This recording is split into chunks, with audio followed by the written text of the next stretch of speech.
Então, primeiro assim, é óbvio, né, que porra, uma viagem cansativa, só quem nunca viajou não sabe como é que é. Mesmo de avião, tem gente que acha que só viagem de ônibus que cansa. Pega um voo longo, faz o seguinte, pega um avião daqui para, sei lá, Londres, 11 horas, 12 horas de voo. Tu vai chegar lá, meu irmão, amassado, chega tortaço, fuso horário, cansado, tudo. Essa viagem para Venezuela, somando tudo isso aí, é quase uma viagem para a Europa. Por toda a demora, essa coisa toda, é quase uma viagem para a Europa. É uma viagem cansativa, é uma viagem que desgasta o sujeito. E o cara é um atleta. Se você vai viajar de férias, faz uma viagem longa, você chega no destino, primeiro dia ali, fuso horário, meio cansado, mas você não vai correr. Você vai andar por lá, parar, comer alguma coisa, vai dormir, no outro dia já está melhor. O jogador de futebol não. E outra coisa, se eles antecipam a viagem, eles não contariam com a estrutura do CT do Flamengo, onde se prepararam. Qual a condição de trabalho que eles teriam lá? Certamente muito inferior. Por melhor que eles oferecessem, não ia oferecer a condição. Então isso faz parte da competição. E as pessoas precisam entender que, de fato, vai ter jogos e jogos. Né? Só o Flamengo que fica colocando essa régua também nas alturas. Criticar uma atuação, entender que não foi bem, tudo isso é parte do processo. Mas tratar como se fosse um absurdo, o time venceu. 946 dias sem vencer fora de casa na Libertadores. Aí vence, tá ruim, aí não dá. E o campeoníssimo que mandou uma mensagem, não pode criticar. Eu queria que ele me mostrasse quem disse que não pode criticar. Sobre o Juninho. Onde que ele viu isso? Quem falou não pode criticar?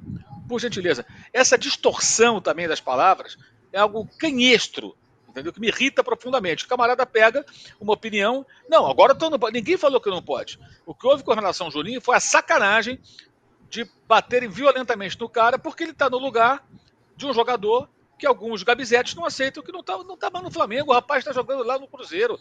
Deixa o Gabriel Barbosa em paz, gente. Sabe? Esquece, passou, irmão. Vai ficar enchendo o saco de todo jogador que jogar no Flamengo como centroavante? O cara errou, perdeu um gol e tal. Paciência, ontem ele fez um gol que decidiu o jogo. O primeiro toque na bola. Não é super talentoso, não é nenhum craque, não vai ser o titular absoluto do Flamengo, mas tá tentando ser útil, tem se mostrado um jogador útil, sabe? Então, assim, esse imaginário, é que nem esse, alguns jogadores, pessoas imaginam que vão entrar em campo porque custaram caro, que vão fazer um papel que não é deles. Tem muita distorção, muita distorção. Eu acho que ontem o importante era vencer. Claro que acho que ninguém gostou da atuação. O próprio Felipe não gostou da atuação, ele mesmo admitiu, né, nas entrelinhas, fica bem claro ali, quando ele admite que não foi bem o time.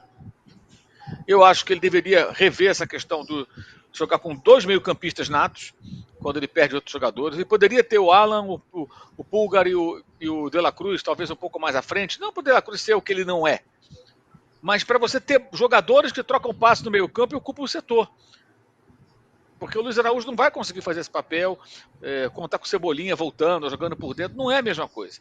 Então acho que ele poderia ter colocado o Alan de saída, ele ainda tirou, o De La Cruz colocou o Alan, que com os três ali, pelo menos você tem um controle do jogo, o Alan ajuda a ditar o ritmo, ficar com a bola e tal, e você tem jogadores de frente. Então eu acho que essa escalação acho que não foi a melhor escolha.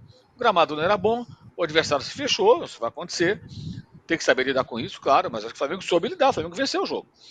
Se você joga contra um time retrancado, aí e outra coisa que você leu uma mensagem, quase perdeu. Que quase perdeu, gente? Que quase perdeu? De onde o cara tirou que quase perdeu? Houve uma chance no final lá, uma ou duas chances do Tátira. Foram por desespero, criaram possibilidade, mas não fizeram o gol.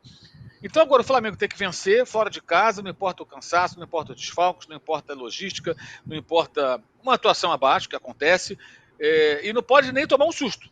Né? O adversário não pode assustar o Flamengo minimamente. O time é bicampeão da Venezuela, joga em casa, mas se ele criar uma chance de gol, nossa, criaram uma chance de gol, vai acontecer.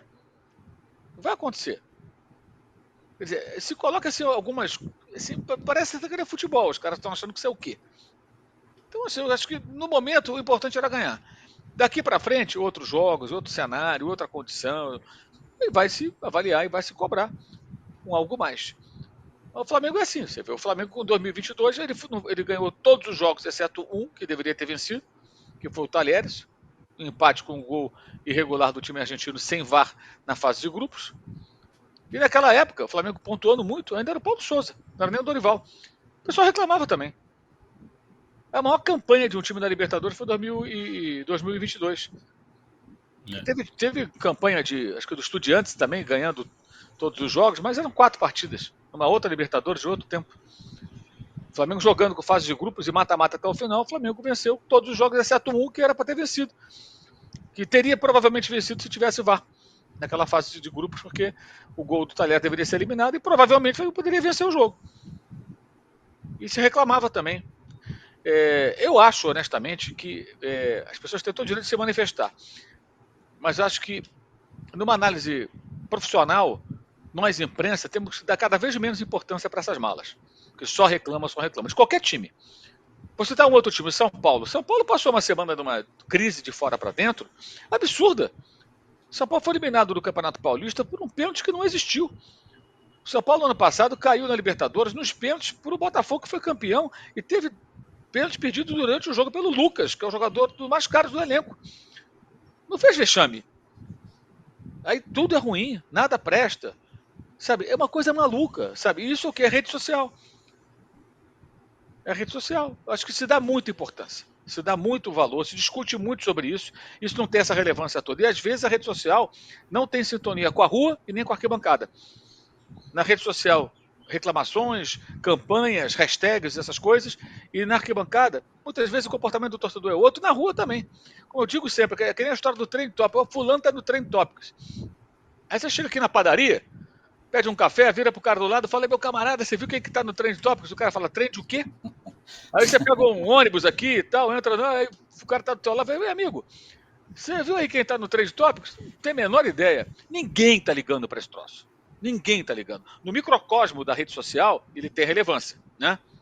Mas no universo geral dos seres humanos, no caso específico, falamos de Flamengo aqui, que torcem pelo time, que acompanham o clube, tem interesse, a maioria não tá nem aí, gente. Não tá nem aí. Então, assim, eu acho que tudo bem, cara, quer se manifestar, tem todo o direito da opinião dele, mas eu acho que é irrelevante qualquer manifestação que não considera contexto. E eu não estou aqui para passar pano para ninguém, não. Pelo contrário, eu só procuro entender o contexto. Acho que o Felipe poderia ter feito melhor, acho que o time poderia ser escalado de outra forma, é a minha opinião. Talvez eu estivesse errado também. Mas reclamar, o time não perde a quantos jogos? 23, né? Desde outubro do ano Então, passado. gente, o time não perde, estreou vencendo na Libertadores, não ganhava. Tá invicto na temporada. Tá invicto, perdeu só com o time de garotos, que não era o time principal, né, lá no começo do campeonato, mas o time mesmo do Flamengo não perde, cara. Sabe, venceu o jogo. Aí, pô, o Palmeiras ganhou com dificuldade também, tomou 2 gols absurdos também, lá os caras acertaram um chute que nunca vão acertar. Mas foi buscar o tipo aquele do Palestino. Isso. Então, o campeão perdeu, o atual campeão perdeu. E tem uma outra coisa que o pessoal não pensa, que é assim, eu sempre digo isso. Jogar contra o time mais fraco do grupo, fora de casa, primeira rodada, é o pior cenário. Porque quando o time mais fraco está motivado ainda, está no se puede. Então você pega o Tátira, os caras pensam, cara, vamos trancar aqui, fazer um retranque, é o Flamengo e tudo, tentam dificultar. Quem for visitar o Tátira lá no final, se ele tiver já eliminado, é provável que esteja, já pega o time já com os pneus arriados. Talvez até mais, time misto, né? De repente já jogando a toalha, porque já tá, não vai para lugar nenhum, especialmente se não for nem para a Sul-Americana. Então, assim, o primeiro jogo é o mais difícil, por isso você vê. Os três peruanos, o futebol peruano só perde exceto o Boca, que conseguiu ser eliminado pela Aliança. Mas o Aliança perdeu, o Universitário perdeu e o Sport Cristal perdeu. Os 3 times do Peru, mas tudo 1-0 ali, sabe? Jogo duro, 3-2. Por quê? Porque é a primeira rodada. O Botafogo perdeu para a Universidade de Chile, Laú, que é um time grande do Chile, com enorme torcida, que dava um tempão fora da Libertadores. Vocês viram lá a mobilização dos caras. Estádio lotado, atmosfera e tudo. Pô, o campeão veio nos visitar. Nós estamos voltando para a competição. Os caras vão dar tudo, cara. E o Botafogo perdeu. Tão elogiado pela atuação contra o Palmeiras, né? Estreou com derrota. Então, isso é Libertadores. O fato dos times brasileiros terem mais dinheiro e mais jogadores qualificados e tudo mais, ele acaba refletindo que no resultado final, o Brasil ganhando várias vezes o torneio, né, nos últimos anos vencendo e fazendo até finais domésticas. Mas isso não significa que não vai ter nenhuma dificuldade, que ninguém vai perder ponto, sabe, que não vai fazer um papelão aqui ali, vai acontecer também. O Flamengo fez papelão nos 2 últimos anos. Porque não é tão simples. E a palavra que o André gosta muito, eu acho ótima, que é mobilização, é muito importante. O time se prepara para aquele jogo. Então oferece dificuldade. Nesse cenário, o Flamengo tinha que vencer o jogo.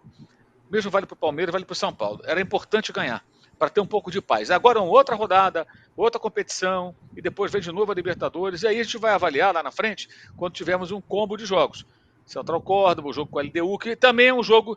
Alguém acha o quê? Que o Flamengo vai passar o rodo lá em 2.800 e tantos metros lá contra a LDU, em Quito? Não, vai ser difícil. Talvez lá um empate seja bom, dependendo das circunstâncias do jogo, dependendo da escalação que o Flamengo puder levar a campo. É isso, sabe? É preciso entender. Não é possível que depois de tantos anos consecutivos que o clube joga Libertadores, basta a torcida não consiga entender as peculiaridades do torneio.